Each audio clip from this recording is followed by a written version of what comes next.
Magandang araw ho sa ating lahat, lalong-lalo na sa ating mga kaguruan mula Luzon, Visayas at saka Mindanao.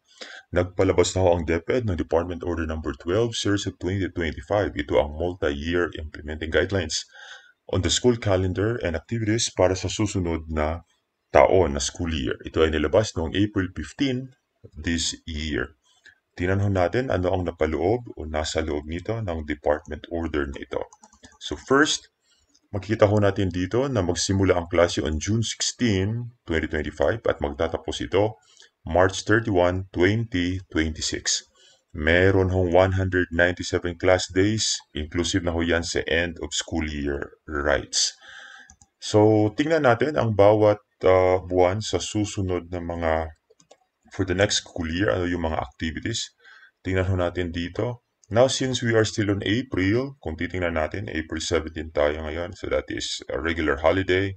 Ayan, so, alam naman natin na nagsimula na ang bakasyon ng mga bata sa kanilang mga teachers kahapon. So, on May, tingnan natin dito, May 8, okay, yun ho ang start ng BBM at summer remedial classes. Ito yung BBM na bawat bata makabasa. So, parang project yan, no? Na reading remediation. So, that's on May 8th. Of course, alam natin May 12, it will be the National and Local Elections Day. Then, May 13, yan din ang start ng literacy remediation, learning camp. Itong learning camp sa mga piling paaralan yan at saka remedial program by regions. So, pwede ako magsimula sila. Then, May 13 to 16, Operation Linis. May 19 to 23, NSPCN National Festival of Talents. Then, May 24 to 31, that is Palarong Pambansa. Then, the whole month of May, May 1st to 31st, that will be the start of the training window for teachers, school leaders, and teaching-related personnel.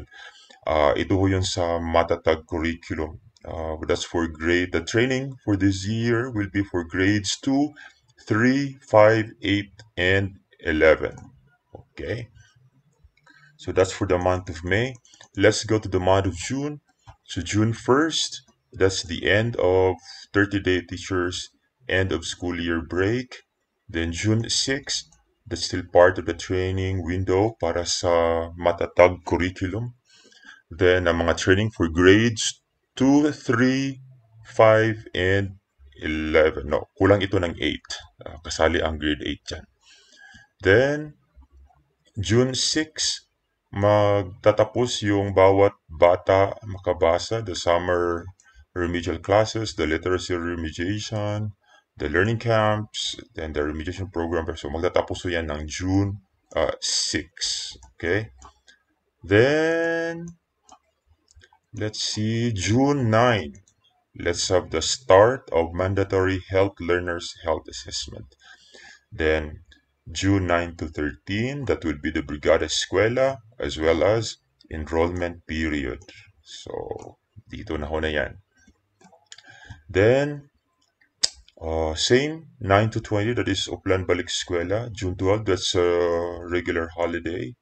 Then June 16, sinasabi na natin kanina, that will be the beginning of school year. Then, that will also be the start of the academic quarter 1. So that is for the month of June. That includes also here testing window para sa mga beginning of school year assessment like Carla, RMA, PhilErie, PhilECD, marami pang iba. Then 16 to 30, gathering and submission of data needed for the new school year. Okay, class program, school forms, etc. Then 23, June 23, that will be DepEd's founding anniversary, flag raising ceremony and opening of activity nationwide. Then June 24, DepEd's founding anniversary proper. Then for the month of July, andyan ho yan.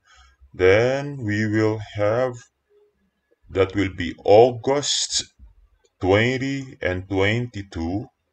That will be the academic quarter 1 examination. So that's August 20 and 22.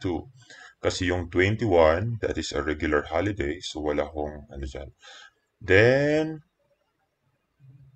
what else? Mag-start ang academic quarter 2 on the 26th. Okay? Start of academic quarter 2. Then, 26 to 29, August 26 to 29, that will be the start of the testing window for NAT grade 10. So, meron hong NAT yung grade 10 on August. Then, don't forget, August 30, that will be the distribution of cards. Parent-teacher conference and distribution of card. Okay. Then, let's proceed to October 23 and 24, academic quarter 2 exam. Then, pagkatapos ng after the exam, that will be the wellness break of the learners and teachers. So, meron hong mid-year wellness break ang learners at saka mga teachers. So, that's on the last week of October. Okay, medyo okay ito. Mayroong isang week na wellness break. Okay. Then, let's proceed to November. November 3, that will be the start of academic quarter 3. Then 8, that will be the parent-teacher conference and distribution of cards, report cards, SF9. Then, on the month of December, okay, may holiday tayo, December 8. Then, 20, so mag-start yung year-end break or like Christmas break ng mga bata will be on the 20th, that Saturday. Okay. Then, hanggang 31, magbalik ang klase. That will be the January 5. That will be the resumption of classes on January 5. Then, January 22 to 23, that will be the academic quarter 3 exam. Then, magsimula on the 26th, ang quarter 4. Okay. Then, 31, start of early registration as well as the parent-teacher conference and distribution of cards. Then, let's go to February. So, magkakaroon na din ng NAT exam ang mga grade 12. The testing window is February 2 to 6. So, that's NAT exam. Then, ito din, February 18, ito din ang testing window for end of school year ng mga assessment ng Carla, RME, PhilAre, PhilCity, etc. Then, let's go to March. So, because the next school year will end on March 31st. So, tingnan natin itong schedule for March. So, the exam will be on March 19 and 20. That's the academic quarter 4 examination. Then 23 to 27, deliberation of honors.